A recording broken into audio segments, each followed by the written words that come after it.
Assalamu alaikum students. Today we are going to discuss eccentricities.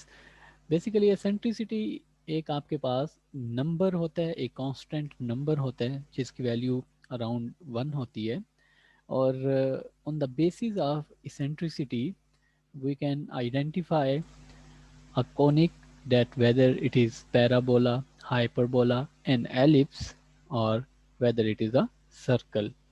तो यहाँ पे सबसे पहले हम डिफाइन कर लेते हैं कि इसेंट्रिसिटी हम किसको कहते हैं। तो basically we can classify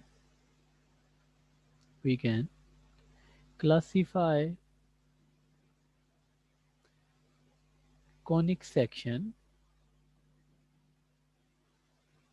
by eccentricity,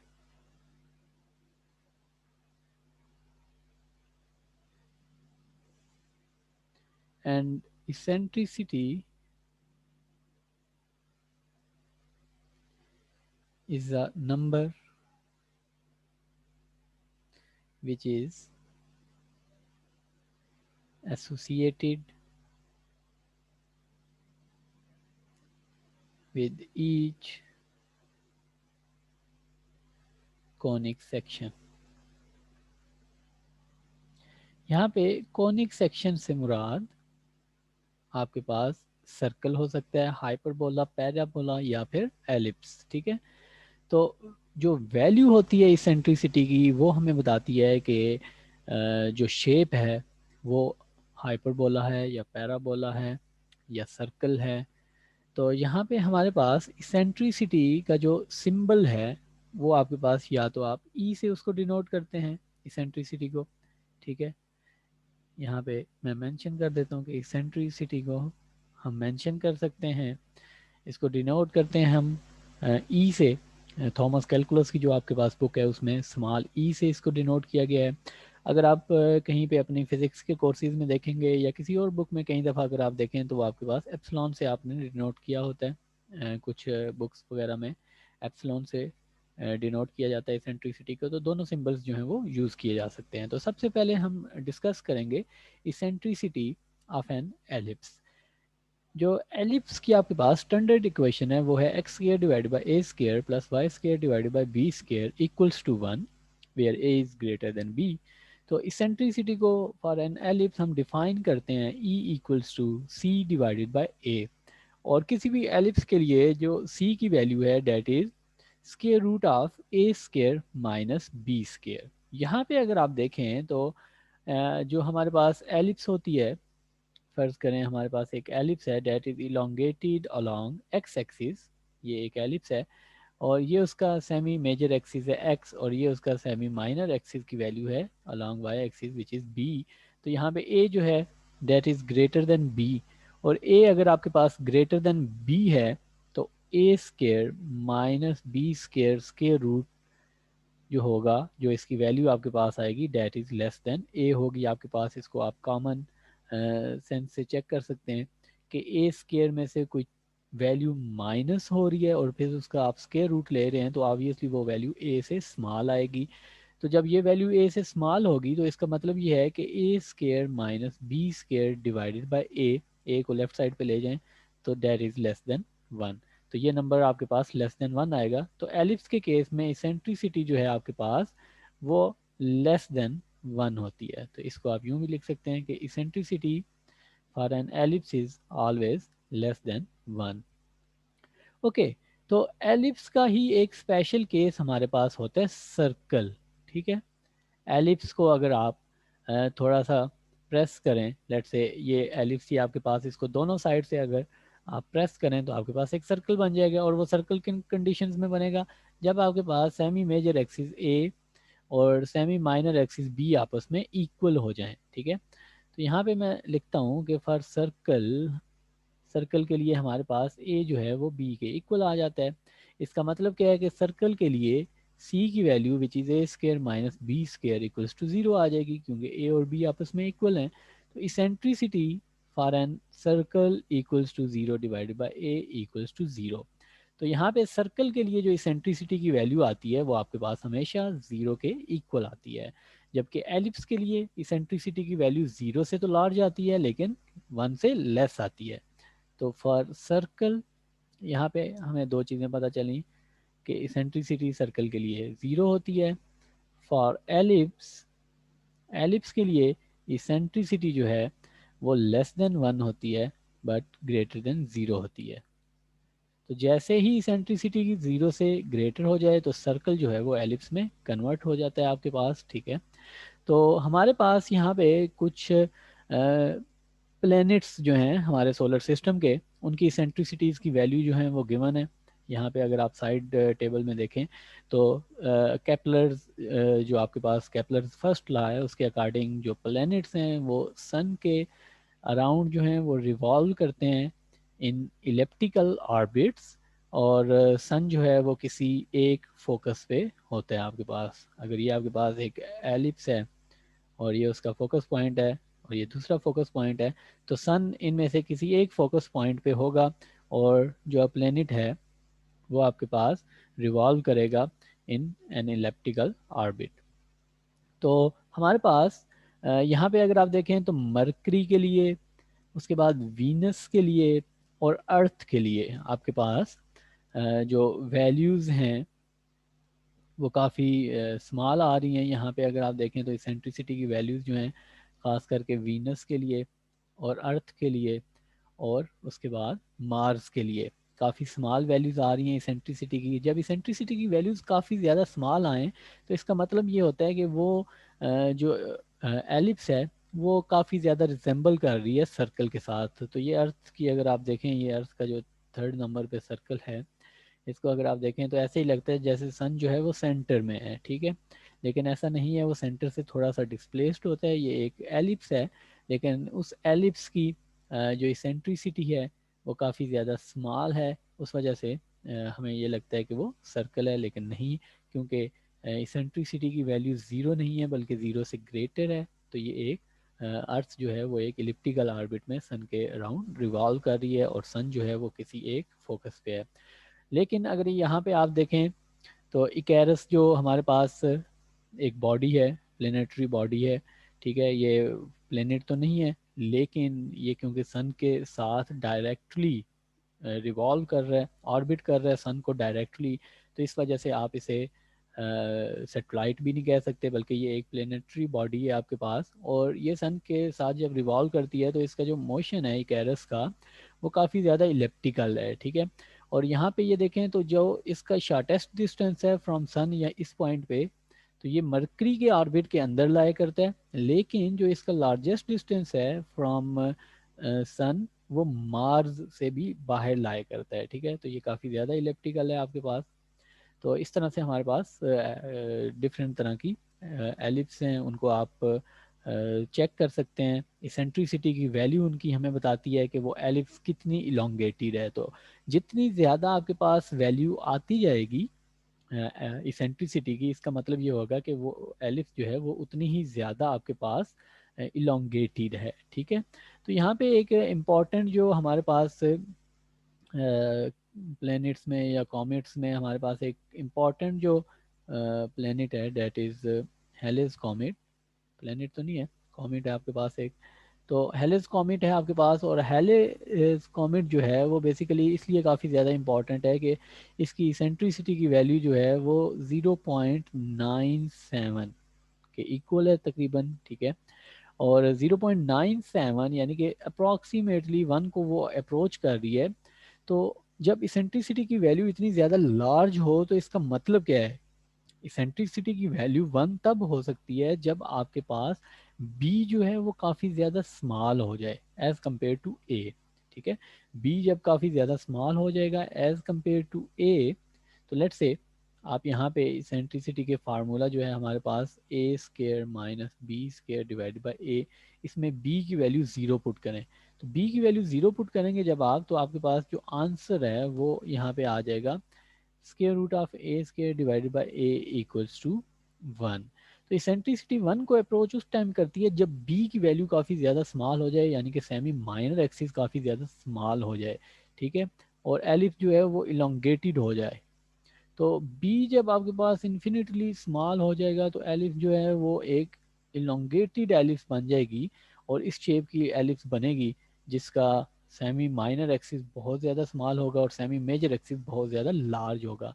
तो हेलिकॉमिट्स इसी वजह से फेमस है कि ये बहुत ज़्यादा इलोंगेटेड इलिप्टिकल ऑर्बिट होता है इसका। ओके, तो अब हम डिस्कस करते हैं इसेंट्रिसिटी ऑफ हाइपरबोला। हाइपरबोला की भी इसेंट्रिसिटी आप डिफाइन करते हैं c डिवाइडेड बाय a, और हाइपरबोला के केस में हमें पता है कि c की जो वैल्यू है वो होती है a square plus b square, ठीक है। एलिप्स के लिए a square minus b square होता है और हाइपरबोला के लिए a square plus b square होता है। इसी तरह हाइपरबोला की जो आपके पास इस केस में हमेशा इसेंट्रिसिटी आएगी, क्योंकि ये जो वैल्यू है a square plus b square ये हमेशा आपके पास लार्ज आएगी ए से, ठीक है।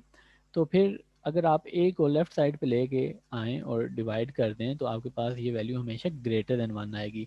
तो एलिप्स के केस में आपके पास सी डिवाइडेड बाय ए, ये सी डिवाइडेड बाय ए आपके पास बन रहा है which is eccentricity, sorry hyperbola की जो इसेंट्रिसिटी है that is always greater than 1 आएगी आपके पास। इसी तरह पैराबोला जो है हमारे पास उसकी जो इसेंट्रिसिटी है वो आपके पास हमेशा 1 के इक्वल आती है, ठीक है। तो यहाँ पे हम समराइज कर सकते हैं अपने रिजल्ट्स को, हम अपनी समरी लिख सकते हैं इसेंट्रिसिटी को जो हमने डिस्कस किया है। तो इसेंट्रिसिटी हमेशा 1 के इक्वल होती है फॉर पैराबोला। इसेंट्रिसिटी अगर आपके पास 1 हो, गिवन हो, तो आपको डायरेक्टली पता चल जाना चाहिए कि ये कॉनिक जो है पैराबोला है। अगर इसेंट्रिसिटी लेस देन 1 हो तो ये एलिप्स होगी आपके पास, ठीक है। और अगर इसेंट्रिसिटी इक्वल्स टू 0 हो तो ये आपके पास सर्कल होगा। और अगर इसेंट्रिसिटी आपके पास ग्रेटर देन 1 हो तो डेट मीन्स हाइपरबोला, ठीक है। तो ये हमारे पास रिजल्ट्स हैं जो हमारे पास इसेंट्रिसिटीज़ हैं उनकी मदद से हम डायरेक्टली डायग्नोज कर सकते हैं कि ये जो गिवन कॉनिक है ये आपके पास कौन सी कॉनिक होगी। तो अब हमने सॉल्व करनी है एक्सरसाइज 10.2, और एक्सरसाइज 10.2 में हमने जो क्वेश्चन सॉल्व करने हैं वो हैं question number 1 to question number 5, उसके बाद क्वेश्चन नंबर 9, क्वेश्चन नंबर 10, और उसके बाद फिर question number 23 to question number 28, और फिर 33 एंड 34।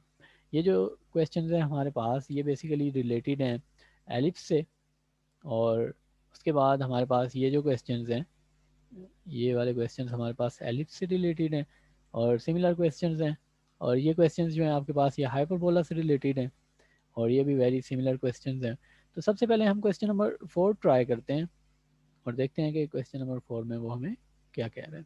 क्वेश्चन नंबर 4 में वो हमें कह रहा है कि कैलकुलेट करें वैल्यू ऑफ इसेंट्रिसिटी, और उसके बाद जो कॉनिक है आपके पास उसका ग्राफ भी ड्रॉ करें, ठीक है। ग्राफ भी हमने ड्रॉ करना है, और उसके बाद हमने फोकस पॉइंट और डायरेक्ट्रिक्स ये चीज़ें भी कैलकुलेट करनी है।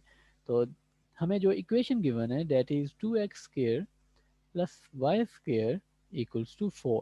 तो यहाँ पे देखें एक्स स्क्वायर और वाई स्क्वायर के दरमियान प्लस का साइन है, तो हमें एक चीज़ पता चल जानी चाहिए कि ये एलिप्स होगी आपके पास, ठीक है, क्योंकि प्लस का साइन है। और दूसरी बात ये है कि हमने इसको जो एलिप्स की स्टैंडर्ड इक्वेशन होती है, एलिप्स की जो स्टैंडर्ड इक्वेशन आपके पास होती है उसके साथ कंपेयर करना है हमने। तो एलिप्स की स्टैंडर्ड इक्वेशन हमारे पास होती है x square divide by a square plus y square divide by b square equals to 1। तो अगर हम इसको स्टैंडर्ड इक्वेशन में रिड्यूस करना चाहते हैं तो हम डिवाइड कर देंगे 4 से, ताकि इस साइड पे हमारे पास 1 आ जाए। तो डिवाइड बाय 4, 4 से डिवाइड कर देते हैं तो 2x square divide by 4 plus y square divide by 4 equals to 4 divide by 4। तो ये हमारे पास आ जाएगा, 2 और 4 कैंसिल होंगे, 2 आ जाएगा। तो finally x square divided by 2 plus y square divide by 4 equals to 1 आ जाएगा। इसको मजीद हम स्केयर्स की फॉर्म में लिख लेते हैं। तो x square divided by under root 2 whole square, 2 को आप अंडर रूट 2 होल स्क्वायर लिख सकते हैं, plus y square divided by 4, तो 4 को 2 स्क्वायर लिख लेंगे, इक्वल्स टू 1। तो यहाँ से क्लियरली आपके पास जो वैल्यू है ए की डेट इज अंडर रूट 2, ये ए की वैल्यू एक्स के नीचे ए की वैल्यू होती है तो अंडर रूट 2, और बी की वैल्यू जो हमारे पास आ रही है डेट इज जो वाई के नीचे वैल्यू होगी विच इज़ 2। तो ए और बी की वैल्यूज़ हमने कैलकुलेट कर ली। जब हमने ए और बी की वैल्यूज़ कैलकुलेट कर ली तो हम यहाँ से इजीली सी की वैल्यू कैलकुलेट कर सकते हैं। हमारे पास सी के लिए फार्मूला था एलिप्स के केस में। अब यहाँ पे आप एक बात देखें कि b is greater then a, यहाँ पे b ग्रेटर देन a है। जब आपके पास a ग्रेटर देन b हो तो जो एलिप्स होती है that is elongated along x axis, और जब b ग्रेटर देन a हो तो एलिप्स जो आपके पास होती है, ये हमने लास्ट एक्सरसाइज में पढ़ा था, तो एलिप्स आपके पास इलोंगेटेड होती है अलोंग y एक्सिस, ठीक है। तो यहाँ पे फिर आपने ये बात ध्यान में रखनी है कि जब आपके पास एलिप्स के लिए b ग्रेटर देन होगा a से, तो c की वैल्यू हो जाती है b square minus a square. तो यहाँ पे वैल्यूज पुट करते हैं, b स्केयर की वैल्यू 4, a स्केयर की वैल्यू 2, तो c की वैल्यू आपके पास आ जाएगी √2। तो ये वैल्यूज आ जाएंगी आपके पास सी की। और अब हमने इसके बाद क्या कैलकुलेट करना था, इसके बाद हमने फोकस पॉइंट्स कैलकुलेट करने हैं, वर्टिसेस कैलकुलेट करने हैं। तो फोकस पॉइंट्स इस एलिप्स के लिए आपके पास क्या होंगे, इस एलिप्स का फोकस पॉइंट जो है वो वाई एक्सिस पे लाई करेगा, ठीक है। क्यों, क्योंकि वाई एक्सिस के साथ इलोंगेटेड है ये एलिप्स, तो फोकस पॉइंट आपके पास होगा 0 प्लस माइनस सी। तो ये एलिप्स जो है इसके फोकस पॉइंट्स आ जाएंगे 0 प्लस माइनस √2, सी की वैल्यू √2 है। उसके बाद वर्टिसेस पे आ जाते हैं। तो वर्टिसेस भी इस के जो हैं इस एलिप्स के that is elongated along y axis, तो इसके फोकस पॉइंट्स भी आपके पास लाई करेंगे ऑन वाई एक्सिस। तो फोकस पॉइंट्स हमारे पास कहाँ पे होंगे, 0 प्लस माइनस बी पे, यानी कि वाई एक्सिस पे लाई करेंगे। तो ये हो गया हमारे पास फोकस पॉइंट, और उसके बाद हम लिख लेते हैं, सॉरी वर्टिसेस के लिए वी का सिंबल यूज़ करते होते हैं। तो वर्टिसेस हमारे पास आ जाएंगे 0 प्लस माइनस 2 पे वर्टिसेस आ जाएंगे हमारे पास। और सेमी जो माइनर एक्सिस इस केस में हमारे पास आ रहा है वो ए आ रहा है √2। तो जो वाई एक्सिस पे यहाँ पे हमारे पास आ जाएंगे सेमी माइनर एक्सिस, वो √2 पे आ जाएंगे। तो अब इस एलिप्स को हम ड्रॉ कर लेते हैं। तो x और y, और लेट से ये एलिप्स है आपके पास that is elongated along y axis, ठीक है। तो फोकस पॉइंट्स हमारे पास आ जाएंगे, लेट से ये फोकस पॉइंट्स हैं, और इनकी लोकेशन हमारे पास आ जाएगी 0 और प्लस √2, और ये फोकस पॉइंट आ जाएगा 0 और माइनस √2 पे। उसके बाद ये वर्टिक्स है हमारे पास, ये वर्टिक्स हमारे पास आ जाएगा 0 और -2 पे, ये वर्टिक्स हमारे पास आ जाएगा 0 और +2 पे, और ये आपके पास सेमी माइनर एक्सिस पे जो ए की वैल्यूज़ हैं, तो ये √2 और 0 पे, ये आपको यहाँ से पता चलेंगी, और ये आपके पास -√2 और 0 पे। तो ये हमने इस एलिप्स को ड्रॉ कर लिया, इसके फोकस पॉइंट्स वगैरह हमने कैलकुलेट कर लिए। अब हम सॉल्व करते हैं क्वेश्चन नंबर 10। क्वेश्चन नंबर 10 में हमने स्टैंडर्ड इक्वेशन फाइंड करनी है, और अब हमने जो पाथ फॉलो करनी है वो बैकवर्ड पाथ फॉलो करनी है, क्योंकि हमें इसेंट्रिसिटी गिवन है और फोकस पॉइंट्स गिवन है। तो इंटरेस्टिंग क्वेश्चन है, हमें फोकस पॉइंट्स गिवन है +-8 और 0, हमें इसेंट्रिसिटी गिवन है 0.2, और हमने स्टैंडर्ड इक्वेशन फाइंड करनी है गिवन कॉनिक की। तो इसेंट्रिसिटी यहाँ पे देखें 0.2 है, which is less then 1 and greater than 0। तो ये आपके पास एक एलिप्स होगी, यहाँ से आपको डायरेक्टली पता चल जाना चाहिए। तो इसेंट्रिसिटी इज़ 0.2, इसको मैं लिख सकता हूँ 0.2 मल्टीप्लाई बाई 10 डिवाइडेड बाई 10, तो ये आपके पास आ जाएगा 2 डिवाइडेड बाई 10। तो इसेंट्रिसिटी को हमने यूँ लिख लिया, 1 डिवाइड बाई 5 है इसेंट्रिसिटी हमारे पास। और ये आपके पास एक एलिप्स है, और इसके जो फोकस पॉइंट्स हैं यहाँ से आपको नज़र आ रहा है कि focus points lies on x axis. जब फोकस पॉइंट्स एक्स एक्सिस पे लाई कर रहे हैं तो इसका मतलब ये है कि एलिप्स जो है that is elongated along x axis, ठीक है। तो इलोंगेटेड है अलोंग एक्स एक्सिस आपके पास जब एलिप्स, तो ये आपके पास सी की वैल्यू है, फोकस पॉइंट्स आपके पास +-c और 0 पे लाई करते हैं ना। तो फोकस पॉइंट्स हमारे पास +-c और 0 पे होते हैं, तो यहाँ पे फोकस पॉइंट्स हैं हमारे पास +-8 और 0 पे। तो इसका मतलब यह है कि सी की वैल्यू भी हमें गिवन है डेट इज़ 8। तो ये सी की वैल्यू हमें गिवन है, ये हमारे पास इसेंट्रिसिटी की वैल्यू है। तो यहाँ से आप इजीली कैलकुलेट कर सकते हैं फार्मूला से कि E इक्वल्स टू होता है C divided by A। Values put कर देते हैं, यहाँ पे E की वैल्यू है 1 डिवाइडेड बाई 5, C की वैल्यू है 8, और A हमने कैलकुलेट करना है। तो क्रॉस मल्टीप्लाई करें तो A इक्वल्स टू आ जाएगा 8 मल्टीप्लाई बाई 5 विच इज़ 40। तो A की वैल्यू भी हमने कैलकुलेट कर ली। उसके बाद जो नेक्स्ट फार्मूला हम यहाँ पे यूज़ कर सकते हैं B कैलकुलेट करने के लिए, डेट इज़ कि आपके पास C किसके इक्वल होता है, A square minus B square के। तो यहाँ पे दोनों साइड पे अगर आप स्केयर करें तो C स्केयर आ जाएगा A square minus B square. तो B स्केयर बी को लेफ्ट साइड पे ले आएँ, सी को राइट साइड पे ले जाएं तो आ जाएगा a square minus c square. तो b square equals to a square यानी कि 40 का square minus c square which is 8 square. तो यहाँ से अगर आप बी को कैलकुलेट करते हैं तो बी आपके पास आ जाएगा, बी स्केयर सॉरी आपके पास आ जाएगा 1536। ओके स्टूडेंट्स, तो हमने ए कैलकुलेट कर लिया विच इज़ 40, यहाँ से ए स्केयर आ जाएगा हमारे पास 1600, बी स्केयर हमने कैलकुलेट किया विच इज़ 1536। तो हमारे पास ये एक एलिप्स है, तो एलिप्स की इक्वेशन क्या होती है, x square divided by a square plus y square divided by b square equals to 1। तो ए स्केयर और बी स्केयर की वैल्यूज पुट कर दें, ए स्केयर की वैल्यू 1600 है और बी स्केयर की वैल्यू 1536 है इक्वल्स टू 1। तो ये हमारे पास इक्वेशन आ जाएगी एलिप्स की। ठीक है, हमने ये इक्वेशन कहाँ से कैलकुलेट की, हमें एसेंट्रिसिटी गिवन थी 0.2, हमें फोकस पॉइंट्स गिवन थे प्लस माइनस 8 एंड 0, और इस डाटा को यूज़ करते हुए हमने एलिप्स की इक्वेशन जो है वो फाइंड कर ली। नेक्स्ट क्वेश्चन पे चलते हैं स्टूडेंट्स। क्वेश्चन नंबर 27 है हमारे पास, और इसमें हमें इसेंट्रिसिटी फाइंड करनी है, हमें ग्राफ जो है वो हमने ड्रॉ करना है, और हमें जो इक्वेशन गिवन है वो इक्वेशन हमें गिवन है 8x square minus 2y square equals to 16।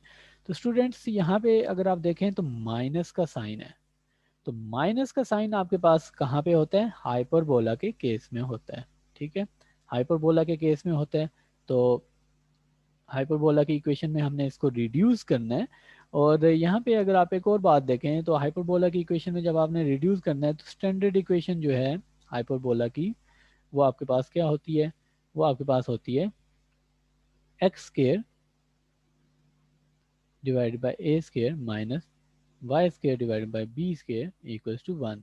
तो 1 आता होता है राइट साइड पे, तो आप यहाँ पे इक्वेशन 1 को डिवाइड कर दें 16 से ताकि उसकी राइट साइड पे 1 आ जाए। Divide divide equation 1 with 16 on both sides, 16 से डिवाइड कर देते हैं तो 8x square divide by 16 minus 2y square divide by 16 equals to 16 divide by 16। तो 8 और 16 को कैंसिल करें तो x square divide by 2 minus y square divide by 8 equals to 1 आ जाएगा आपके पास। ठीक है जी, तो यहाँ पे a और b की वैल्यूज़ जो हैं वो हम यहाँ पे लिख लेते हैं। हमारे पास आ जाएगा x square divided by under root 2 whole square minus y square divided by 8 को आप लिख सकते हैं under root 8 whole square equals to 1। तो यहाँ से आप अगर देखें तो a की वैल्यू आपके पास आ रही है अंडर रूट 2, बी की वैल्यू आपके पास आ रही है अंडर रूट 8। a और b की वैल्यूज हमने कैलकुलेट कर ली। अब हमने कैलकुलेट करनी है इसेंट्रिसिटी। तो इसेंट्रिसिटी हमारे पास कैसे आएगी, उसका फार्मूला है हमारे पास c डिवाइडेड बाई a। तो c जो है फॉर हाइपरबोला आपके पास होता है a square plus b square. Parabola के लिए सॉरी एलिप्स के लिए a square minus b square होता है, यहाँ पे माइनस का साइन आता है, और हाइपरबोला के लिए प्लस का साइन आता है। तो a square plus b square, A square की वैल्यू 2, बी स्केयर की वैल्यू 8, तो ये आंसर आ जाएगा अंडर रूट 10। तो इसेंट्रिसिटी आ जाएगी हमारे पास सी डिवाइडेड बाई ए, यानी कि अंडर रूट 10 डिवाइडेड बाई ए की वैल्यू है अंडर रूट 2। इनको आप एक अंडर रूट की फॉर्म में लिख सकते हैं यानी कि 10 डिवाइडेड बाई 2, तो आंसर आपके पास आ जाएगा अंडर रूट 5। तो ये आपके पास इसेंट्रिसिटी आ गई। अब फोकस पॉइंट्स हम कैलकुलेट करते हैं। फोकस पॉइंट्स हमारे पास होंगे प्लस माइनस सी और 0 पे। जो हमारे पास हाइपरबोला के फोकस पॉइंट्स का जनरल फार्मूला है कि फोकस पॉइंट्स प्लस माइनस सी और 0 पे लाई करते हैं। तो सी की वैल्यू हम कैलकुलेट कर चुके हैं already which is under root 10। So plus minus under root 10 and 0। उसके बाद वर्टिसेस पे आ जाते हैं। वर्टिसेस आपके पास लाई करेंगे प्लस माइनस ए और 0 पे। वर्टिसेस प्लस माइनस ए पे लाई करते हैं, तो ए की वैल्यू है हमारे पास अंडर रूट 2, तो प्लस माइनस अंडर रूट 2 और 0। तो स्टूडेंट्स ये हमने सारी वैल्यूज़ जो हैं वो कैलकुलेट कर ली। अगर आप इसको लिखना चाहते हैं फोकस पॉइंट्स को डेसिमल पॉइंट्स की फॉर्म में, तो वो आप लिख सकते हैं कि प्लस माइनस अंडर रूट 10 जो है वो 3.16 अप्रॉक्सीमेटली आ जाएगा। वर्टिसेस जो हैं वो आपके पास आ जाएंगे 1.41, अंडर रूट 2 जो है वो 1.41 आ जाएगा। उसके बाद हमने एसमटोट्स भी कैलकुलेट करनी होती हैं, किसके केस में, हाइपरबोला के केस में एसिम्पटोट्स भी कैलकुलेट करते होते हैं। एसिम्पटोट्स आप कैलकुलेट करते होते हैं फ्रॉम द इक्वेशन। हमारे पास इक्वेशन है x square divided by under root 2 square minus y square divided by under root 8 square equals to 1। तो एसिम्पटोट्स कैलकुलेट करते होते हैं बाय रिप्लेसिंग 1 विद 0। तो इस 1 को आप 0 से रिप्लेस कर दें तो आपके पास एसिम्पटोट्स आ जाती होती हैं। तो रिप्लेस करते हैं जी, x square divided by under root 2 का square minus y square divided by under root 8 square equals to 0। तो x square divided by 2 minus y square divided by 8 equals to 0। तो यहाँ से आ जाएगा y square divided by 8 equals to x square divided by 2। Okay, तो ये 2 और ये 8 कैंसिल, तो यहाँ पे 4 आ जाएगा। तो y square divided by 4 equals to x square, यहाँ से आ जाएगा y square equals to 4x square. तो y इक्वल्स टू, अगर आप दोनों साइड पे यहाँ पे अंडर रूट ले लें तो प्लस माइनस का साइन भी आ जाएगा। तो प्लस माइनस, तो 2x होल स्क्वायर आप इसको लिख सकते हैं, 4 को आप 2 स्क्वायर की फॉर्म में लिख लें। तो ये हमारे पास एसिम्पटोट्स की इक्वेशन आ जाएंगी प्लस माइनस 2x। तो ये 2 इक्वेशन हमारे पास आ गई स्ट्रेट लाइंस की, y equals two plus minus 2x। तो हमने फोकस पॉइंट्स कैलकुलेट कर लिए, हमने वर्टिक्स कैलकुलेट कर लिए, हमने एसिम्पटोट्स कैलकुलेट कर ली। तो अब इस हाइपरबोला को ड्रॉ करना आपके पास कोई इशू नहीं है। ये एक्स एक्सिस, ये वाई एक्सिस हमारे पास, ठीक है। पॉइंट्स ड्रॉ कर लें इस पे 1 2 3 4, 1 2 3 4, इनको लेबल कर लें आप 1 2 3 और 4, ठीक है जी। तो हमारे पास जो वर्टिक्स है इस हाइपरबोला का, वो देखें कहाँ पे लाई कर रहा है, वो लाई कर रहा है प्लस माइनस 1.41, 1.41 तकरीबन यहाँ पे बनेगा। तो ये हमारे पास एक वर्टिक्स है, ये माइनस 1.41 दूसरा वर्टिक्स हमारे पास हो जाएगा, ठीक है। वर्टिक्स उस पॉइंट को कहते हैं जहाँ पे हाइपरबोला टच करता है टू जो आपके पास होती हैं वर्टिक्स, हाइपरबोला का सेंटर जिस पॉइंट पे टच करता है। उसके बाद हमने एसिम्पटोट्स ड्रॉ करनी होती हैं। एसिम्पटोट्स आप जब ड्रॉ करेंगे तो एक इस तरह की इक्वेशन बनती है, और एक y equal to minus 2x की इस तरह से लाइन बनेगी। तो ये y इक्वल टू 2x की लाइन, ये y equal to minus 2x की लाइन, ये जो हमने एसिम्पटोट्स फाइंड की थी, ठीक है। तो ये रफली हमने ड्रॉ कर लिया उनको। अब ये वो पॉइंट है जो वर्टिक्स है v1 इसको कह लें, और ये वर्टिक्स v2 है। तो इस पॉइंट पे हाइपरबोला टच करते हुए पास करेगा एक्सिस को। तो ये दूसरा जो है हाइपरबोला यूं एसिम्पटोट को टच करते हुए जाता है, ठीक है। तो ये एसिम्पटोट्स का मतलब ये होता है कि हाइपरबोला ने एसिम्पटोट को टच करते हुए जाना है। तो ये हमारे पास आ गई पॉइंट्स, ठीक है। उसके बाद हमारे पास फोकस पॉइंट्स हैं। फोकस पॉइंट्स की क्या लोकेशन थी, फोकस पॉइंट की लोकेशन थी 3.16 प्लस माइनस 3.16। तो यहाँ पे प्लस 3.1 तकरीबन बनेगा, तो ये फोकस पॉइंट 1 आ जाएगा, और ये माइनस 3.16 यहाँ पे बनेगा, तो ये फोकस पॉइंट 2 आ जाएगा। तो ये स्टूडेंट्स हमने इस हाइपरबोला को ड्रॉ कर लिया, रफली ड्रॉ किया है। आप अपने रजिस्टर में नीट जो है प्रॉपर स्केलिंग करके ड्रॉ करने की कोशिश करें। नेक्स्ट लेक्चर में हम रोटेशन ऑफ कोऑर्डिनेट्स और उसके अलावा मज़ीद जो डिफरेंट चीज़ें हैं रोटेशन के हवाले से वो स्टडी करेंगे। एक्सरसाइज 10.3 जो है हम सॉल्व करेंगे। अपना ख्याल रखें। अल्लाह हाफिज़।